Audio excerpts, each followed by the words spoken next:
Horror कहानियां थी। कौन थी वो? मैं 8 महीने की प्रेग्नेंट थी और अपनी डिलीवरी के लिए अपने मायके गई थी। माँ ने मुझे फोन पर बताया, घर के पीछे की तरफ जो खाली जमीन थी ना, वहां पर एक नया कमरा बनवा लिया है। इतने सालों के बाद जैसे ही अपने घर में कदम रखा, कुछ अलग सा लगा।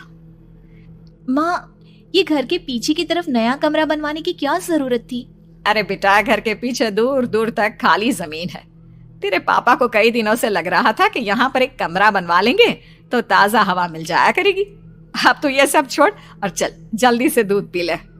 माँ, मैं थोड़ी देर में पी लूंगी, आप सो जाओ। मैंने दूध का गिलास उठाकर उस खिड़की में रख दिया। पता नहीं कब आंख लग गई। अचानक से खिड़की के पल्लों के खड़कने की तेज आवाज आई। दूध का गिलास धड़ाम से जमीन पर आ गिरा। जमीन पर गिरते ही दूध का रंग लाल हो चुका था।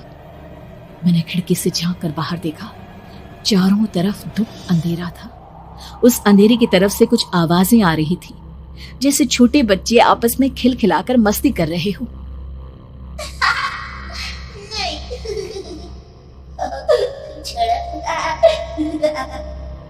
इतनी रात को इतने घनघोर अंधेरे में बच्चों की आवाज कैसे आ रही है? घड़ी में वक्त देखा तो ठीक 12 बजे थे। देखकर मैं सन्न रह गई। बुरी आत्माओं और भूतों की कई कहानियां मैं सुन चुकी थी। वक्त भी कुछ ऐसा ही था। ऊपर से मैं प्रेग्नेंट। सुना था कि ऐसे वक्त में अक्सर बुरी आत्माएं औरतों का पीछा करती है, तो क्या मेरे पीछे भी? पसीने से तरबतर बड़ी मुश्किल से, जैसे कांपते हाथों से मैंने उस खिड़की को बंद किया। जल्दी से जल्दी उस कमरे से बाहर निकलकर माँ के पास जाने के बारे में सोचा, लेकिन जैसे ही दरवाजे की तरफ पलटी, लगा कोई साया हवा की स्पीड से दरवाजे के सामने से गुजर गया। मेरे गले में अटक कर रह गई। मैं जोर से चीख कर माँ को बुलाना चाहती थी, लेकिन वो आवाज खुद मेरे कानों तक नहीं पहुंच पा रही थी। तो माँ तक कैसे पहुंचती?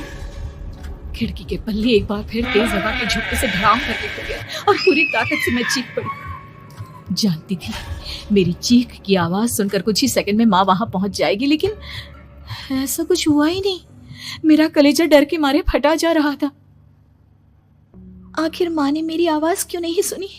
इतनी गहरी नींद में तो माँ कभी नहीं सोती। ठीक पीछे खुली हुई वो खिड़की। मुझ में इतनी ताकत नहीं बची थी कि मैं पलटकर उस तरफ देख भी सकूं।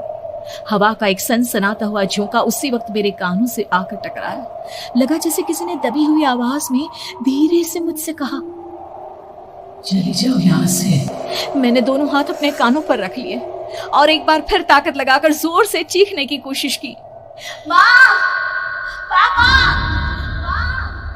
मेरी आवाज उस कमरे की दीवारों से टकराकर वापस मुझे ही सुनाई दे रही थी।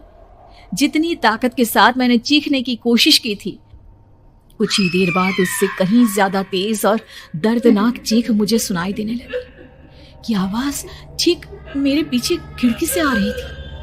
वो आवाज मेरे कानों में पिघलते हुए लोहे की तरह गिर रही थी। उन आवाजों में हैवानियत थी। वो आवाजें किसी इंसान की नहीं है, इतना मैं समझ चुकी थी।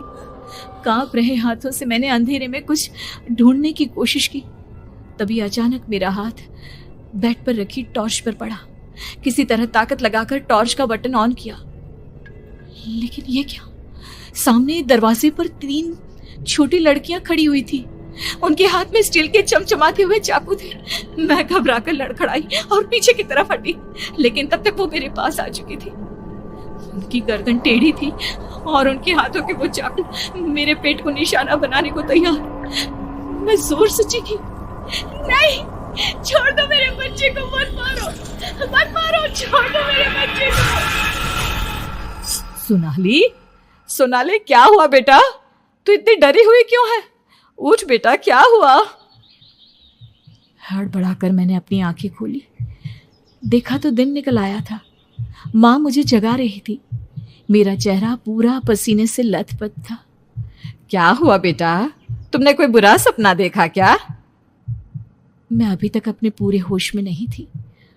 वो मेरे बच्चे को मार देगी माँ। वो लड़की मेरे बच्चे को। मैंने घबराकर अपने पेट को छुआ। सब कुछ ठीक था। और वो दूध जो रात को यहां पर गिर गया था, उसका रंग लाल हो गया था। माँ ने हंसते हुए दूध का गिलास मुझे दिखाया।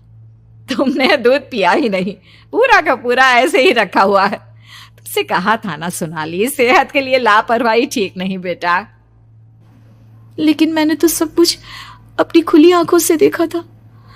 ये सपना कैसे हो सकता है?